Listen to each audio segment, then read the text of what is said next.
And hello, everyone, and welcome to what I guarantee will be a very informative and possibly enjoyable conversation today about all things carbon credits and food recovery. Maybe two things that you haven't heard in a sentence together, but after today, you'll think of it as peanut butter and jelly. I'm your host and moderator for today's conversation. I'm Eva Goulbourne, and I'm the CEO and founder of Littlefoot Ventures, which is a sustainability and consultancy firm focused exclusively at the intersection of food and climate. Food loss and waste is certainly one of those central areas. I also had the great pleasure of being employee number one at ReFed many epoch ago when it was an original roadmap report. And now I have real live ReFed voices with us with some much updated data in the conversation today, which I'm grateful for. I'm going to take you through some quick housekeeping notes as we sort of get everybody in place. Those of you who are participants, one, thank you so much for joining us today. We have a stacked agenda and stacked set of speakers with us. So we have about 60 minutes, maybe less now from my yammering. I want to get through about 45 minutes of this brilliant conversation with this panelist as it stands. But if I can, I want to be able to pull off 10 to 15 minutes of questions directly from you, those of you who are listening in. So you've got the Q&A chat bot, or chat box rather, here down in your webinar screen. So ask questions as we're going through this conversation. My team will help me sort of collate things. Oh, hey, Julia. All right. Okay. We got some fans in the audience. We have the opportunity to make sure that there's, if it's a quick ask that we can provide a resource for, we're going to do it. If it's a juicier question, we're going to do our best to get to it. So don't be shy in the chat. Already seeing some friendly faces in there as well. The last thing I'll mention, yes, this is being recorded. Yes, you will receive a thank you note with the recording. So those of you who have to jump, don't worry, everything will be frozen in time for you. And again, we'll have a little bit of time at the end for Q&A. Before I introduce my amazing panel, and maybe I can even just blitz through a little bit of what I was going to share so that I don't take away from Minnie, but we're talking about the global food system today. Specifically, we're going to zero in on the US. Specifically, we're zeroing in on food recovery. Feeding people is what we're discussing. But to sort of ground ourselves first in the reality that a third of our global food system goes uneaten, goes to waste. Which it is, encapsulates nearly 10% of our greenhouse gas emissions. But more importantly, when we have roughly 850 million people who are food insecure globally, this is unacceptable. So I want you to think about that as we're going into this conversation today. Minnie Ringland from the ReFed team, I tried not to take all of her talking points, will give us that context and view within the United States more specifically. But something for us all to keep in mind in terms of this is the most solvable problem of our lifetime. This is the most absurd problem that we have. Something, again, this total mismatch of, demand or loss with food insecurity, unacceptable. And we have the economic case for it as well, which we'll hear from Andy Levitt and Emily King from Brightly and Schreiber Foods, respectively. So that's hopefully will ground us in this conversation where carbon credits now become the innovative solution to come on the scene for us to think about how do we sustainably resource nonprofits and food recovery organizations who are trying to do the most important work, which is get food to those who need it, do it in a way where they're not constantly grant making and fundraising and just staying focused on the things they need to do. And then on the other side, we have brands, corporates, every company has an ESG or some type of sustainability program or commitment. They're interested in what's going on in this space so that they can provide that additional support to these organizations and meet the goals of their sustainability commitments at the same time. So this conversation represents that melding of those worlds. So very briefly, I'm going to introduce my speakers, and then each of them you'll be able to hear from them in a moment. But Minnie Ragland is with us.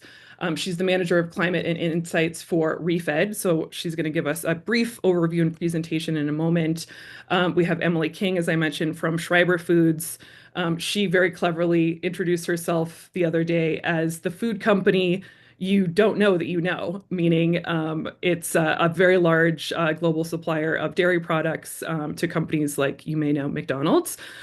So we have Emily with us today, who's going to be sharing a lot of the work that she's been doing with Brightly and Evan's team as well.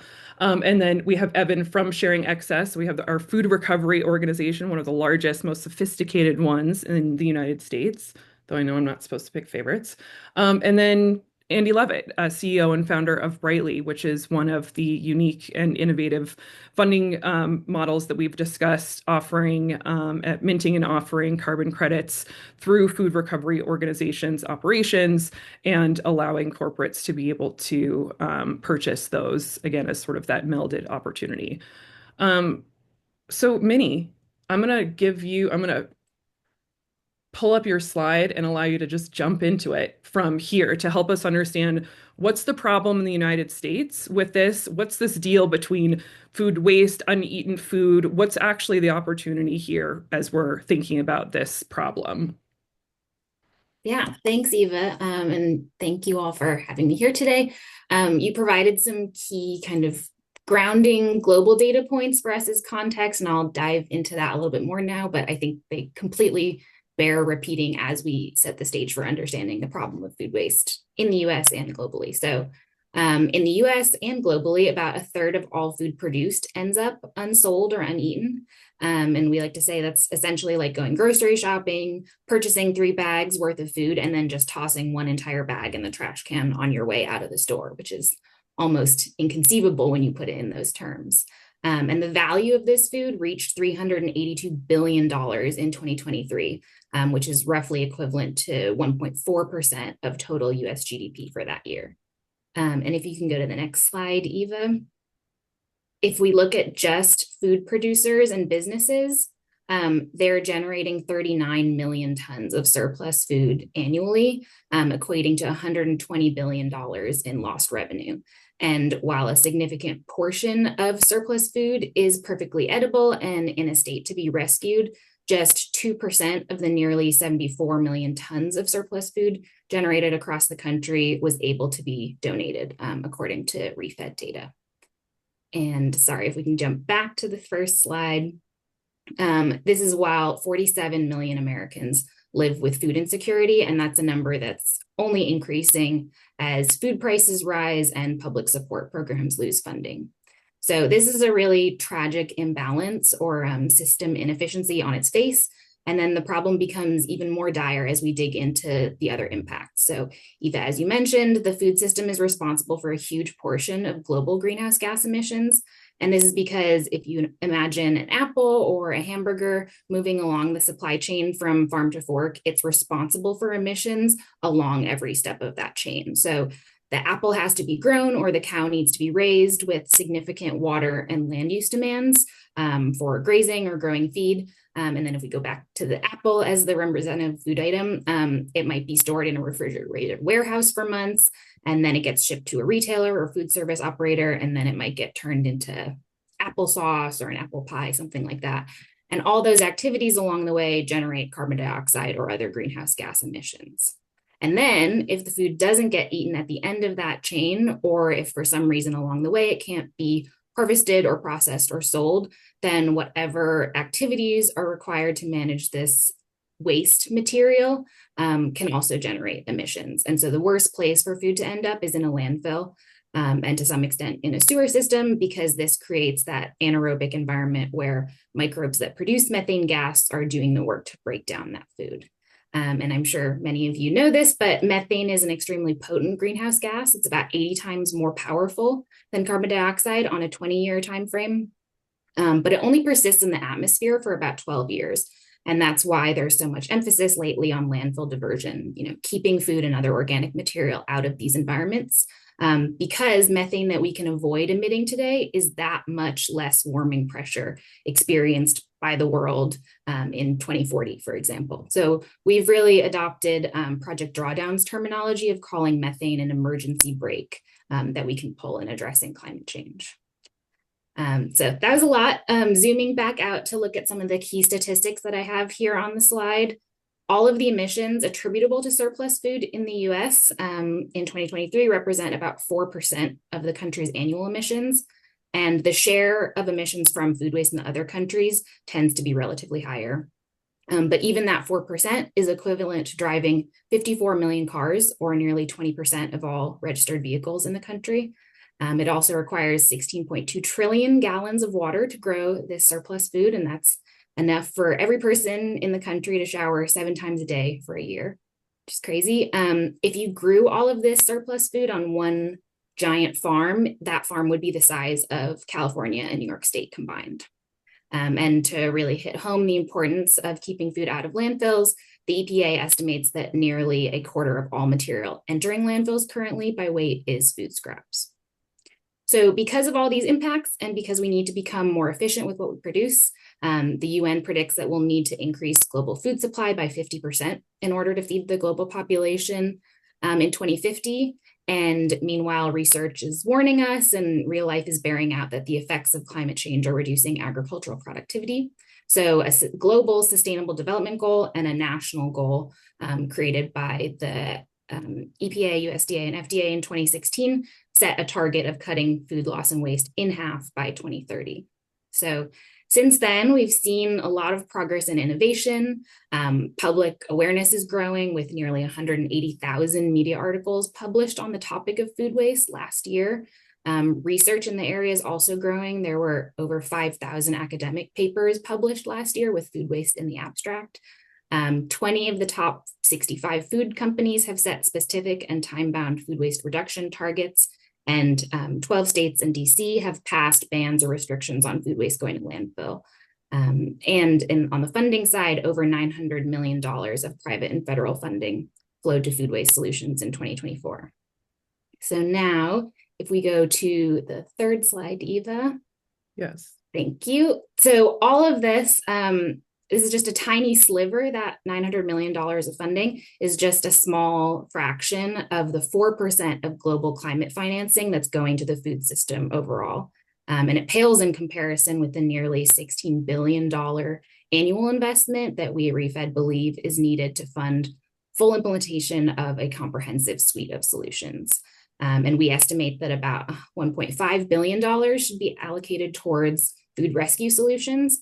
And that would result in the recovery of the equivalent of 4.6 billion meals and avoid the same amount of emissions as taking over 700,000 cars off the road. And that's all while providing a net financial benefit of $12 billion. But we conservatively estimate that just $100 million from philanthropic and public sources flowed to food rescue in 2024.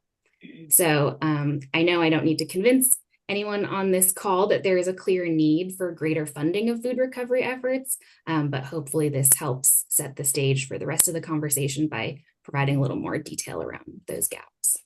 Yeah, thank you, Minnie. And it does, especially in terms of what I'm hearing, as well as the math ain't mathin' in terms of this huge opportunity and disconnect. And then a fairly, compared to a variety of other solutions, not necessarily a large financial investment that we need to create a huge amount of impact. 4.6 billion meals is no small amount. And again, thanks to sort of help us set the scene. I want to start first with Evan. Really just at the basics. Why is it so hard to recover food? And what are some of the challenges that you and other food recovery organizations experience in this space that people might not necessarily be aware of? Yeah, I mean, I could tell you based on even just the beginning of my experience in rescuing food, you start out at any organization starts out without having really the money to do this. Inherently, it's an act of giving, right? So this is not when you're delivering food to nonprofits and organizations and charities, there's no financial benefit that's coming back from that business. So you need to come back to this with a sort of refined approach of, well, how can you actually make this something that can fund itself? I started rescuing food out of my grandmother's car. And I actually was paying groups of students in 2018 to go to different Trader Joe's and grocery stores, $20 per pickup to go and rescue this food. And I was basically draining my personal savings by doing this. And really, what started to make the sense for us later on was recapping, okay, well, how many pounds of food can we rescue for every dollar that we're spending, right? If I spent $500 on a truck that rescued, 50,000 pounds of apples, right? Our cost per pound on that is going to be 10 cents per pound. So now we know what our cost efficiency would be.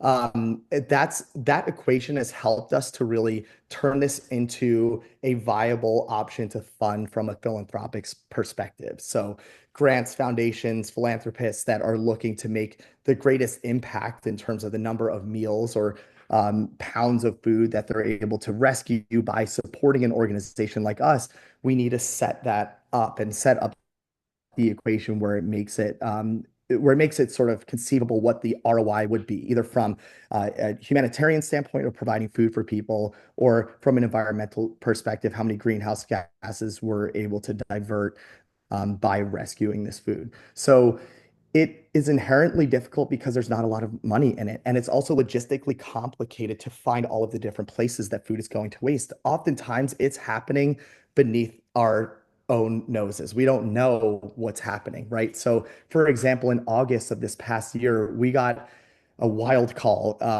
We heard that there was this business that was basically throwing away 380 tractor trailers worth of almond milk. Perfectly great almond milk, still had over a year and a half shelf life left on it, but it had a minor imperfection on the cap where it was just too hard to puncture. And this was a new company that was putting their name out there for the first time.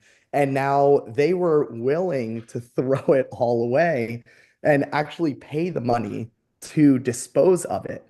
Now, they had originally contacted a waste management company that knew about our mission and said, "Look, I don't have the heart to throw all of this away. I see the date is still perfectly fine. An organization like yours could definitely use this." Now we knew that they were going to get paid from this. So the only way that we were able to move 380 tractor trailers worth of almond milk, right? Over 16 million pounds of almond milk. It was, we like lined it up. It would make like a line of tractor trailers over 30 miles long. Imagine driving on a highway, just looking truck after truck after truck of almond milk. And this is just one instance out of many, many, many that happens every day, and no one knows about it. The public, everyone here in this room is not going to get a call and say, "Hey, do you want me to not throw this away?" And instead find the time to give it all away. So inherently, this is very difficult work because it is expensive, it is labor intensive, it is logistical, and then also even just the awareness being out there, food businesses able to donate the food and work with organizations like ours that are reactive, that can distribute the food to dozens and dozens of organizations in a timely manner is a very difficult mix of things to have happen at once. Yeah. Thanks, Evan. And yeah, it's like, what isn't difficult then about this work? And what I'm hearing too is also the urgency that's needed in this, and the logistics and sort of moving things around very quickly. But in this case, it sounds like maybe it was shelf stable, but the urgency to move food that's either perishable or simply when that donor can't or doesn't want to hold it excuse me, hold it anymore, which again sort of adds that complexity and cost within that. And also, you're reminding us too. I mean, Minnie gave us this great overview of this problem from all these different dimensions of environment and social and financial. And what we're talking about here is delicious, nutritious, safe to eat food that should never end up in the landfill in the first place, and sort of reminding ourselves, what are we actually talking about in terms of what we have to gain from this? So I appreciate that example. Emily, from your perspective, almost sort of like the inverse of a nonprofit, share with us some of the most pressing food loss and waste challenges that you have, what the company is doing in this space, and how these types of corporate partnerships with organizations like Evans is helping to either leapfrog or accelerate some of your own ESG and sustainability work. Thanks, Eva. So Schreiber Foods, all of our values and our mission statement are derived from the moniker doing good through food. We believe, that everything we do, we must be stewards to our communities and to the environments in which we live and work in. To that end, I'll level set by, kind of highlighting our goals around waste. We're looking to achieve zero waste to landfill by 2030. And then, not stopping there, I think we're at about 80%. But after that, we're also going to cut food waste in our operations by half. And, to Evan's point, this is no easy feat. And I will add that it gets very nitty gritty. I joke when I do site visits that I'm going to go jump in your dumpster, but it's very accurate. That last 20% becomes very difficult. Those granular items and finding outlets is a challenge, to be sure. But I also find is one of my favorite categories because there is a lot of empowerment that can be had in a corporate structure when you can get your hands on a product and do something good with it, especially something that was destined to become waste. And one of the ways that we can do that is to have corporate partnerships like we now do with Andy and the Brightly team. Some of the benefits from that, we need to share best practices and technologies. And, we have a small sustainability team, as many companies do, and we can't be everywhere at once. So by increasing our network, we increase our opportunities. When we're looking at corporate partnerships, I also like to stretch the imagination that we can also start funding infrastructure. I mean, that's one of the big barriers that we come up against. Can we help with the fleets of refrigerated trucks? That's a challenge that we face every day at Schreiber when we look at food that's either destined for people or for animals, is how do we create that space and how do we do it in an environmentally friendly way? And then my favorite part is employee engagement, because you need this top-down, bottom-up approach where your executives, everybody is very passionate, as ours are, about doing good through food and doing the right thing. And even I'm not the ones with the hands in the pot, right? Like, I'm not at the plant every day manufacturing our product. So that buy-in is just as important. And that's where I talk about empowerment, where, and we do a great job of this at our corporate culture at Schreiber, is to make sure that people are very well aware of the, rather dubious state of our food system in the United States. So our employees are well educated on it. They're, bombarded, I would say, with opportunities to get out in their communities and make that difference. But part of, my job is to make sure they realize they can make that type of difference right at our facilities and to connect the dots. And that's what corporate partnerships can help do. And then, also, frankly, there's a great opportunity to talk to the public, to educate people more about Brightly, to educate people more about Schreiber and what we believe. And hopefully, to inspire these types of partnerships around the globe, because we, as Schreiber Foods, we make food, and we want to make damn sure that everybody in the US and globally, they have access to good, nutritious food. And it's through partnerships like Brightly and, the actions that Evan and Minnie take every day that help companies like ours do that. That's great. Thank you, Emily. And I want to sort of even more tactically go through this partnership with you in this group in a moment, too, because I think for a lot of the other corporates who may be listening in, and even nonprofits thinking, oh my gosh, like, how do if I was just interacting with somebody like an Emily King who gets it, on her ESG team, the hundreds of other sustainability teams who may have all the best intentions in the world and want to either donate food or purchase carbon credits within this context, a lot of uphill battle in terms of that internal alignment and approval, and just even internally seeing the opportunity in front of them. So I want to dig a little deeper on that in a second.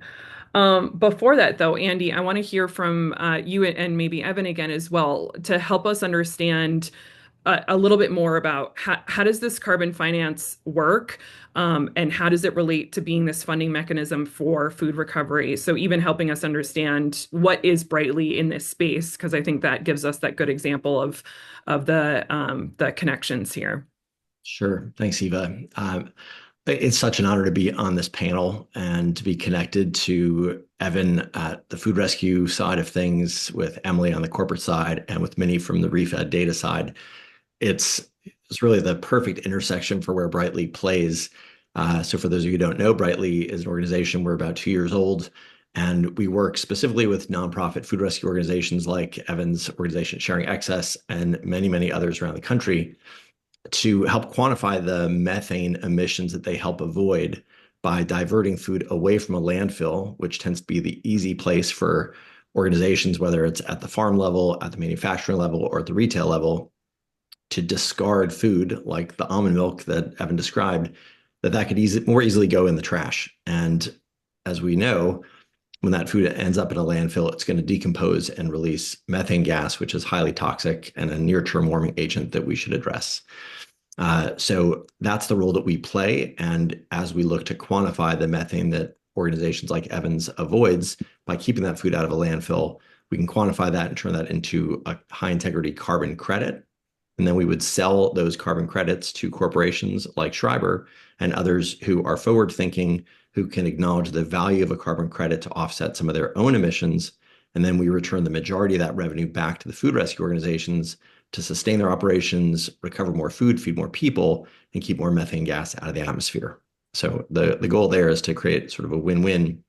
And that's sort of how that financing can help organizations like Evans, who will then have more dollars thanks to folks like Emily and her corporation and others buying those carbon credits. And I think what's also so important about this, and sort of a side benefit, is it should raise the awareness of the importance of food insecurity and also the importance of methane gas. But the more I just think people are not thinking about how much waste there is.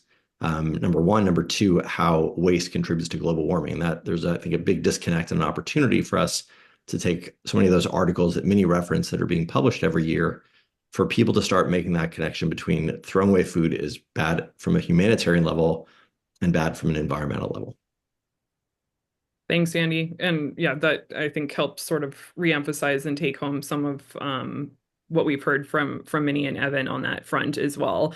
And I think also adding, there's very much this disconnect in even the language and operators who work within the philanthropy and food recovery space, in terms of, we really need to stay focused on, as we should, on the social good, focusing on, providing nutritious food with dignity within these communities. And then almost to a fault, where the opportunity, financially speaking, within deeper partnerships within corporates is completely lost. And I think this opportunity to sort of bring these worlds together, where it's like, okay, it's great that this is a social good. We absolutely need to be feeding people, and let's figure out the business case for it, if that means that we're going to be able to, sort of create this stopgap of financial stability for these organizations. So I think that that's really sort of important to add. And Evans, Well, I think it gets at the heart, I think, for the opportunity for all of us, is this idea around storytelling, right? And how yes. having the right stories in place, whether that's Evan looking to communicate stories about the people who are being fed because of the work that they do, or it's stories that Minnie and her organization Refed can talk about to raise the importance of this, or the stories that Schreiber and other corporations who buy carbon credits to fund food recovery can talk about their commitment not only to the environment, but also to the issue of food insecurity. It all just tells those stories that I think evoke action and compel people to do something more than just sort of sitting back and going on to the next topic on in their feed. Yeah. Thank you, Andy. And I think I'd love to hear from you and Evan and Emily again now, in terms of, there is an actual partnership between Brightly, Sharing Access, and Schreiber, in terms of, again, this sort of innovative financing model, this multiple benefit, co-benefits of social and environmental and financial impact, take us through a little bit, if you don't mind. How did this partnership come about? Why is it so significant in sort of showcasing the example to others in this space? Who wants to Emily. start with that? I guess I can start. So we have the great benefit at Schreiber Foods of having a ventures arm that has a vested interest in sustainability. And, frankly, it is a mechanism I have never had before. And it's a very exciting one because it allows to achieve, the achievement of multiple goals, like Andy was saying. And that was my first, impression of Brightly, is that it had truly unlocked something. A mystery of carbon credits, which I've been working in for years, and the storytelling aspect that he's talking about was, incredible in comparison.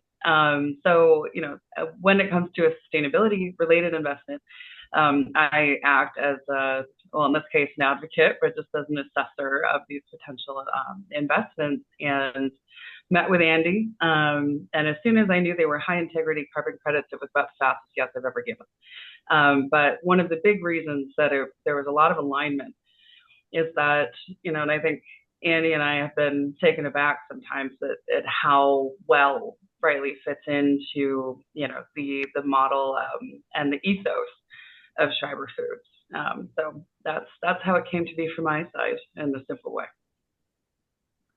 Yeah, and on my end, just first of all, having this equation again of like how we first started and wanting to do something out of the goodness of our hearts, right? As either sharing excess or insert any other food rescue organization. It's an inherent problem that just kind of puts a knot in your stomach to think about all this food going to waste and still there being so many people that could use this food instead of it being thrown away in a landfill. That's the driving factor to get started in this work. And as it starts to scale and you start to realize how big the problem is, the fact that there are literally billions and billions of pounds worth of food to rescue, it quickly becomes an equation of, okay, well, how is there going to be enough funding to be able to cover this? There needs to be a strategic alliance and a lot more growth and thought around, well, what are we considering food rescue to be? Is this, just a charity, like out of the goodness of your own, heart kind of work? Or do we start to really focus on the value and inherent benefit that it's providing to the environment, to communities, to the businesses themselves, where we can help them to save money that would have otherwise been spent on hauling and tipping fees? This is now a win for everyone, and win for the community, win for the environment. And so being able to work with an organization, with a company like Brightly that can actually have there be some return back for every pound of food that we are rescuing from Schreiber, where it's a benefit for them and a benefit for us, and allows the work to be self-perpetuating. So it's not reliant on, hey, did we get this grant this year? Or no, we can't. All right, I guess we need to let, Why don't just go for a federal grant, Evan? What's the big deal? Yeah, right. How complex could that be? That's got to be super easy to do. The power really is within these partnerships. It's us thinking collectively together, well, what value is there? How much does it cost? Like, let's be real about the costs, right? The price per pound. You factor in all of the administration. Obviously, we have employees, we have drivers, we have bills to pay, but we bake all of that into, well, what is the ultimate result of the amount of food that we rescue every year? Last year we rescued over 62 million pounds of food across 30 states as one organization. And what it cost us to do that, right? If you look at the benefit of the value of that food, it was over $120 million retail value worth of food to communities. And we did that on a fraction of that number. Now, if there's some way to be able to get that covered back, it's an incredible equation for an organization, a mission like us, where we're a mission with a business model rather than the other way around. And just creating a partnership like this allows us to make that reality of scaling that much closer.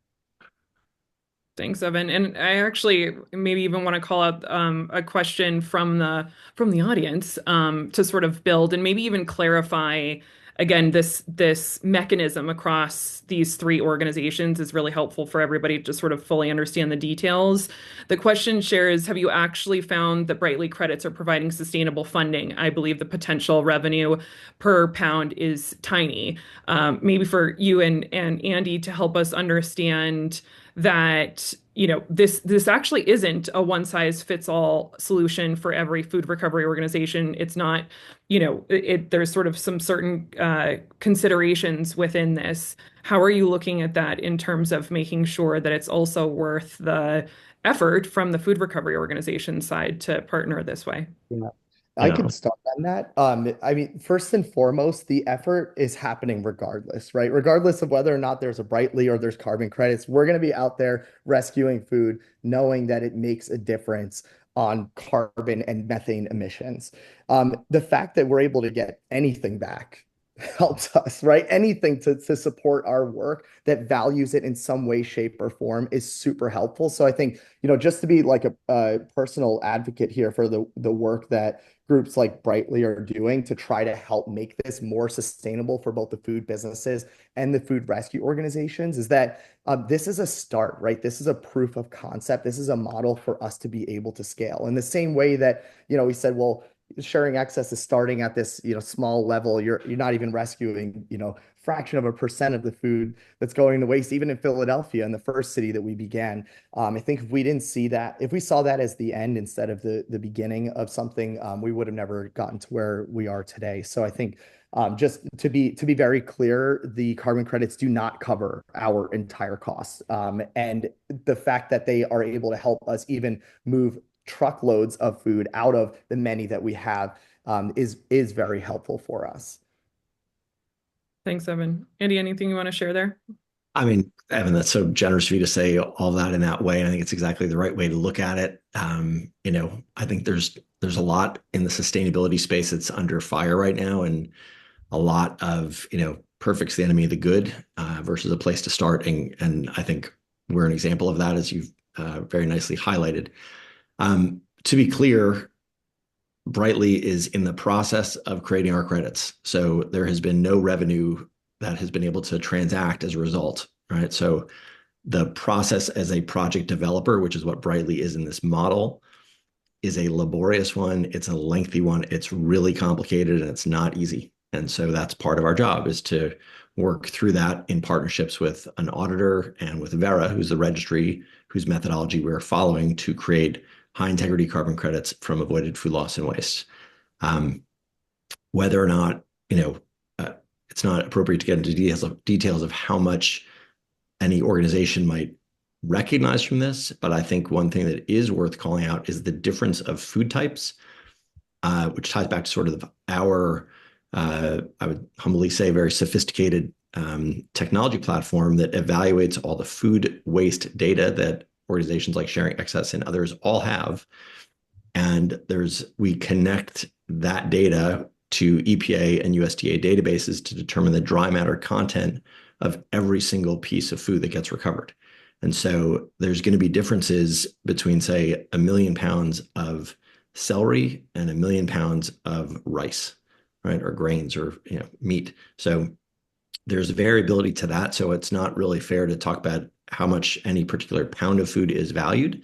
I think it's all about continuing to show progress and make the opportunity for every bit of food. And similarly, when we look at food rescue organizations, there are some rescue organizations that recover 1 million pounds of food. There are others that recover hundreds of millions of pounds of food. And we try to make it easy for any one of those organizations to work with us, because I think about the individual person who's being fed by any one of those pounds of food being recovered, that to them makes their day different. And so it doesn't really matter to me how big an organization is. I think it's the bottom line of what they're doing with the money that we're helping to try to generate for them so that they can feed people who are hungry. Thanks, Andy. And you shared a little bit too about your methodology and sort of the richness of data there. So Minnie, I'd love to sort of get some of your thoughts along this side as well, where there's this clear business case and opportunity within Brightly around these carbon credits, but there's this huge opportunity around, as we were saying, communications and storytelling, and even understanding what to do with this data, and you as sort of representing ReFed, we know like the numbers are great, but they mean nothing unless we can understand what to do with them. How are you and the team seeing this opportunity within this space? And sort of what are some of those key messages or opportunities that you see around the compelling messaging for this? Yeah, so as you've all kindly mentioned, ReFed really anchors ourselves in the data, and we think that providing those numbers that kind of smack you in the face, get your attention, get you to pay attention to the scale of the problem are really important, and they sort of provide foundational credibility for decision makers to really feel confident in making commitments and making investments. But bringing in that human component, as Evan, Emily, and Andy have mentioned, like connecting the causes of waste to the relevant solutions, bringing in, what is the cost of that solution, but what are the benefits that you can expect, whether that is a financial business case component, or whether it's about talking about the people who are benefiting from this. I think that is what really makes the argument compelling, and that's the part that sticks with people. That's the thing that you remember when we're done with the webinar. And so I think providing that narrative context around what the numbers mean and how to bring them all together is really important. And then, at the same time, having these kinds of conversations where we're very transparent about what are the challenges that people are encountering as they're trying to implement solutions like this. What are these important organizations doing to work out the kinks and show how things can be replicable or scalable in the future is also really important. Thanks, Minnie. And building on that as well, and maybe this is for Emily, we as Minnie was just saying, there's, the importance of creating that narrative context. What if we're all talking about like, okay, this is so great, why isn't everybody doing this? Share with us some of those key business hurdles. Be sort of like the pragmatic voice for us here, where, there's again, nothing against sort of doing good for good's sake, but what are some of the hurdles in accessing these carbon markets for some, practitioners in sustainability? That's sort of an added level skill set or something that may feel intimidating. Then on that, sort of on top of navigating food recovery, what were some of the key hurdles that you experienced, and maybe some wisdom of myth busting for other corporates who are considering this? Myth busting wisdom. I like that. I'm not going to pander. It is difficult. We speak very frequently in the world of sustainability about resilience, and as a sustainability professional, existing or burgeoning, you better have a whole heck of a lot of that as well. In this position, you're going to collect a lot of notes. It's business. It's business that is run on a bottom dollar. And what we're endeavoring to do as a group here in sustainability is to right a very, very big ship that has its ideology sunk in for many, many decades. And that is going to take time. I believe that, there's not a one size fits all solution, to be able to achieve progress, real impact within a business. In the case of Brightly, it's a unicorn. And in this profession, you get very excited about your unicorns because it comes at a time where we're able to make an investment into something that aligns with company values. But, we have other challenges. And, so some of the things I think about that you can do, try to push these ideas forward is to kind of foster the catalysts you can control. So we know we have regulatory catalysts. We know, we have, depending on where you are in the world, we also have just industry competition, right? But you also have your employees. Make sure they're empowered with the knowledge of what's happening in the world, the big issues, and, and ensure that, they're also given the tools to be able to try to move forward, because that pressure from your employees at that level, make their voice matter. There are a lot of mechanisms with which you can do that, but it's just another way to make sure that you're showing all of your stakeholders that, you're following your vision and you're making good on your promises for your mission. A couple other things that I thought about, you definitely need that top support. You need them to drive this ship.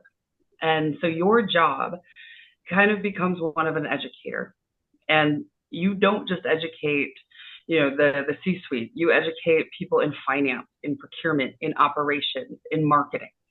And when you educate, you empower.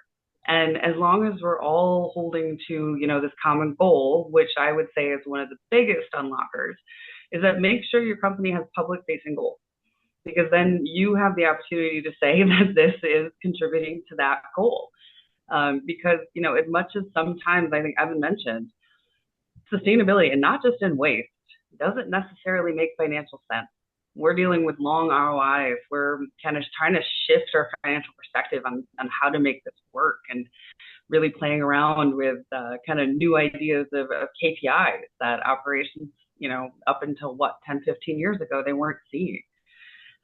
So those public facing goals is probably the most important part, because we put it out there. We're going to be zero waste. We're going to cut our food waste in half. We're going to do good through food. But it is still a challenge, and you are going to get a lot of no's.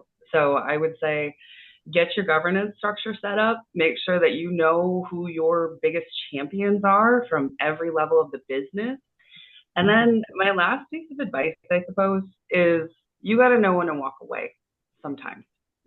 Like I said, you're going to work on a lot of projects, and you're in sustainability. So you're like me, you're incredibly passionate about what you do. Everything is a winner.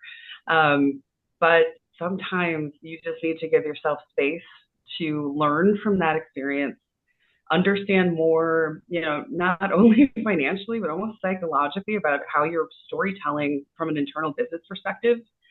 Yeah. And the yeses are out there for us to go find, but you have to be comprehensive. You have to be diligent. And when you get those wins, scream it to the rafters, because this also is a signal, right, to other people in the industry, to our employees, that we are doing the things that we're saying we're going to do. Yeah. Thanks, Emily. And I think that combined with what you were sharing about the need for public facing goals to really put the corporate's feet to the fire on not only committing, but then sharing, because otherwise, and disagree with me if you think, but there's a resistance to storytell and share unless it was a perfect hole-in-one slam dunk. Nobody can sort of, push back on this process, despite the fact that everybody is trying to explore and sort of test out, and it's not always, that sort of perfect messaging. But you said twice now, which I think is really important to emphasize, to the role of employee engagement. And C-suite engagement is sort of the obvious one, but then also colleagues in procurement and marketing, and other parts of, operations, legal, too. A lot of these questions, even that we're getting right now, are around, sort of that engagement, safety of food donation, and just a general lack of understanding. So I think that's valuable for us to hear. And again, the employee engagement part is, you can read any trends report now around, the mission driven Gen Z generation that wants to work somewhere, anywhere that means something greater than their own purpose. And, even really leaning into that as that cultural component means something to people. I work for a company that, is doing good in this space, that, is committing to XYZ, which aligns with my, personal interests. So I think that that's a really valuable and important thing to emphasize. We've got 11 minutes. Dealer's choice, as in panelists, there's a bajillion questions from the audience, which I feel like we should jump into, but I will give all of you a quick chance before we do dig into some of those. Any final thoughts, anything that really grinds your gears in this space, anything that you see as hopeful in this space that you want to manifest as sort of an unlock within carbon credits and food recovery, before we jump into what has been a lively discussion in the Q&A box? I'll share one thing. This is from Anastasia, just asking about what experiences, if any, with local governments or municipalities and exploring partnerships and buy-in from these stakeholders in communities that you support. And generally, I can tell you that um, local, like in state government, is going to be the easier path to go on this one. In Pennsylvania, we have now it's not a carbon credit, but we have a state tax credit that's able to come back to food businesses for every pound of food that they donate. And we've been able to leverage this state tax credit to unlock tens of millions of pounds of produce from the Philadelphia wholesale produce market. We basically work with the local government to sign up, all of these produce vendors through the Department of Economic Development. If you guys want to take a look at it, it's something called the NAP program.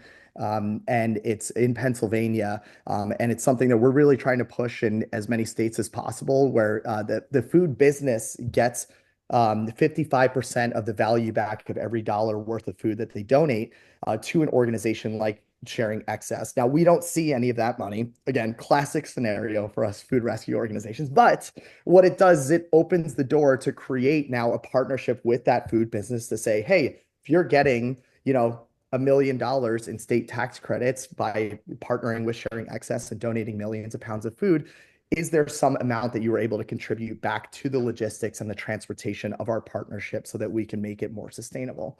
So we're in the very early stages of being able to really provide like a super good use case for others. But I do think state tax credits are a huge advantage in addition to the work that Brightly and Schreiber and Refed are advocating for with carbon credit value as well.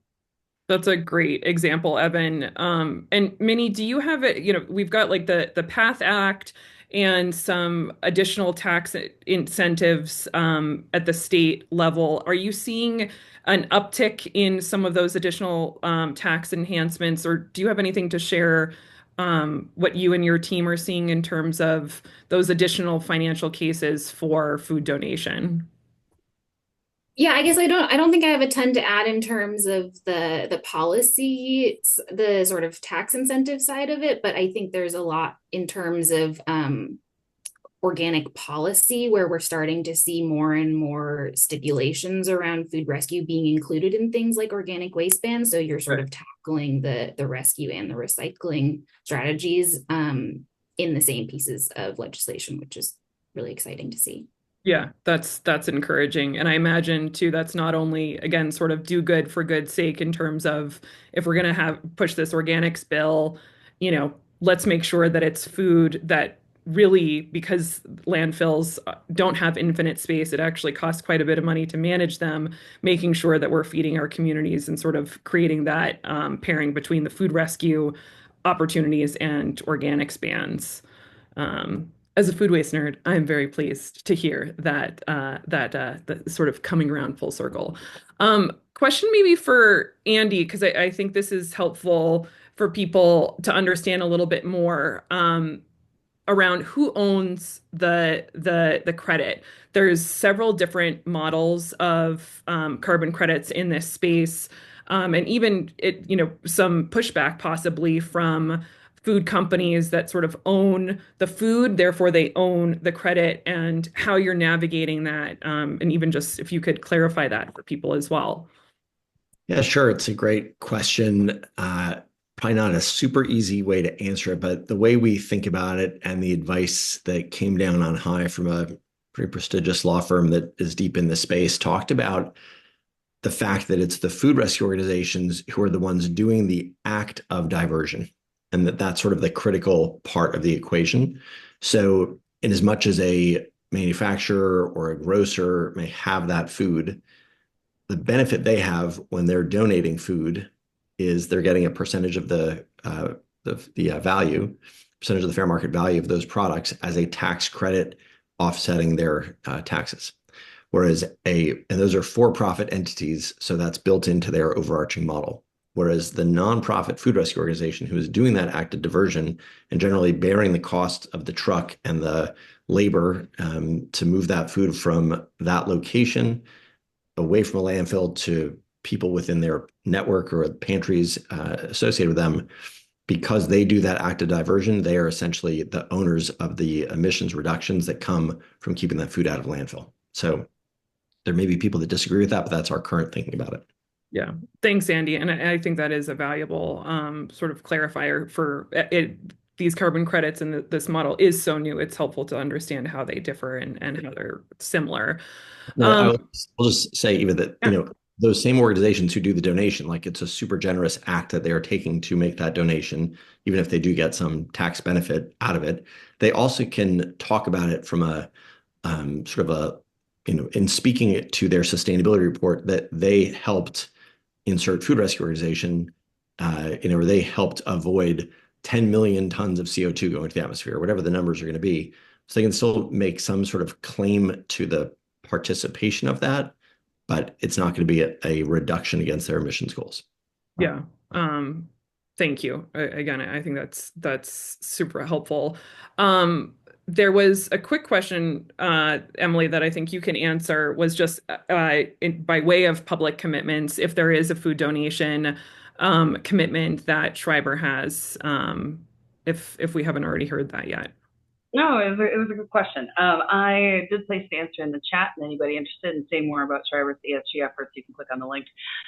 Shameless plug, but also in terms of having KPIs around our waste, we do not have a corporate goal that I am aware of around donated food, but you can find some information on project-specific efforts that have been made, or also for our Week of Giving, which happens in October. I will say that our facilities all operate with KPIs around the amount of food waste. For certain products, we're able to rework some of that, particularly with like processed cheese. Others are more difficult, like yogurt. So there are, stalwart efforts that have always been made in the name of efficiency. So it's we don't have a goal in terms of food donated, but we have many in terms of food kept. That's helpful. Thank you. And maybe I'll end. This actually is a good question here from Kyle. Are there any top-down incentives that you've discovered that incentivize donations from food donors in the US? And Kyle, maybe if you could clarify in the chat for us too, in terms of what you mean by top-down. Is that necessarily from enabling environment and policy side, or from corporates? Would be okay from the policy side. Evan, is there anything that you want to share on that front? I'm sorry, can you just repeat it one more time, please? Yeah, sorry. Policy to help that you're seeing in addition to tax credits that help to incentivize this food donation to make your job in rescue slightly less cumbersome. Yes, absolutely. I think the other major one is expanding the Good Samaritan Act and protections of the Good Samaritan Act. Really, this comes down to the clarifications for food businesses so that they really feel that they have the protection and the liability protection of the Good Samaritan Act to cover all of the scenarios that are pertinent to them, while, of course, upholding the value, the dignity, and the food safety that's involved in food rescue. This is not to say that it is not important for us to 100% make sure every pound of food that we are rescuing is edible, dignifying food for communities that need it. It's not just edible; it also should be dignifying. There are other methods for us to be able to deal with food outside of just food rescue in a more sustainable way than landfill. But the Good Samaritan Act and expanding that is another big piece. But right now, currently, if you ask me, I am all in on tax credits, being able to help food businesses to get some sort of ROI for donating food so that we can turn this into a more incentivized process where when you introduce something like that, when you introduce policy that makes money come back into the process, it becomes self-perpetuating in a really positive way. Yeah, and more efficient. Thank you. We have 60 seconds left, so maybe a quick fire from each of you. If you had 20 seconds what would you share with corporates to help them understand why this is such a important opportunity for them to engage in this way? So maybe Minnie, Andy, Emily, and I'll end with Evan. I guess I might dodge the question and let others answer that because I think they have better answers, but just want to sort of emphasize the integrity and intentionality that these people are all coming to the conversation with, because I think we all need to help hold each other accountable and maintain the credibility of the space. So that feels like the foundation of getting people bought into this system. Awesome. Thanks, Minnie. Andy. Yeah, I would say our government's not going to help us get out of this mess, and our climate's getting really hot. So take action, let corporations lead the way, and show and signal to corporations that this is how we do things around here. And you got to take action and put your money where your mouth is. And Schreiber is a great example of that. And we need more companies like Schreiber doing good work in this space. That's awesome. Thanks, Andy. Emily. I'll say, don't be afraid to pitch anything out there. Mistakes are easier to learn from others, case studies, that kind of thing. And never quit. Find your yeses. And when you get them, make sure you stop and celebrate that. Like today, being able to spend time and educate people with this wonderful group of folks who do amazing work. Amazing. Evan, final from you, my friend. Yes, just word for corporations is just, the alternative is such a worse option, both financially and environmentally. This is a win-win-win all around. You're saving money, you're helping the environment, you're helping people, and you're meeting your ESG goals. I really think that it's just a matter of time until this is common practice for every company. So might as well get ahead of the curve and do it early. Yeah.